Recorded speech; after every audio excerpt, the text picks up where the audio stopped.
After serving his country as an elite Marine sniper during 3 tours around the globe, including Iraq, Steve Hall came home and found himself fighting for his own peace of mind, a victim of post-traumatic stress disorder, or PTSD. I would worry if I went to the store if he was okay, or there was an incident when he had a panic attack and he's on the side of the road and I have absolutely no idea he is. Even a regimen of 20 pills a day couldn't guarantee that nightmares or flashbacks would ever end for this Marine who had won 3 Purple Hearts and the Medal of Valor. All right, good girl. But then Scout, a beautiful German Shepherd, entered his life, and those demons melted away. If I'd be driving down the road or something like that, and I'd just be having a really bad flashback or something, I could pull off the side of the road and tell Scout anything, and she would look at me like she was listening, and just, and then she had this thing that she'd do, we call it hugs, and she just literally put her arms over you and kind of hug you, and she would do that, and then I'd feel 1,000 times better. Steve didn't go anywhere without Scout. The smile came back, the pills went away.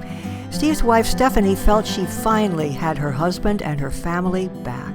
If he would have a nightmare, she could sense it and she could put her paws on his chest and wake him up, and then it wouldn't get to that point, and so he didn't have to go that far into it. But in the fall, a rainstorm would turn the Hall's world upside down.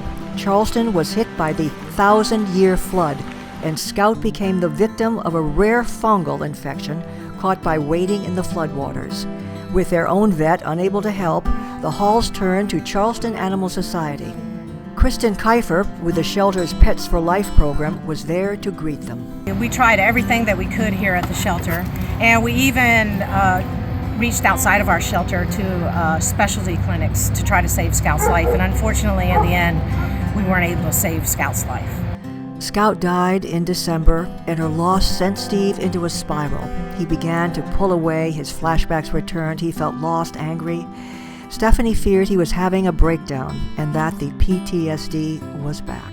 I was driving over the Ravenel Bridge on New Year's Eve at 11:30, 11:45, and I actually pulled over like I would if I was having a panic attack, and she's just in this little box on my lap, and I lost it. But at Charleston Animal Society, Kristin never gave up hope that there was a way to make this family whole again. Miraculously, that hope came in the form of a puppy living with a Charleston Animal Society foster family. The puppy had mange so severe no one even knew what kind of dog she was, until her hair grew back. It turned out she was a German Shepherd puppy, and that was the perfect match for Steve. And I looked down, and she just looks at me, and she takes her little snout and she just buried it in my armpit, which is something, it was the same exact thing that Scout would do.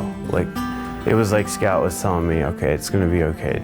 It's gonna be okay, Daddy. Since Kimber's arrival, Steve's PTSD symptoms are gone once again, and what's more, Kimber will be part of a pilot training program for vets with PTSD, where she'll learn many important service dog skills. If there was anything we wanted to add, if it wasn't for the Charleston Animal Society,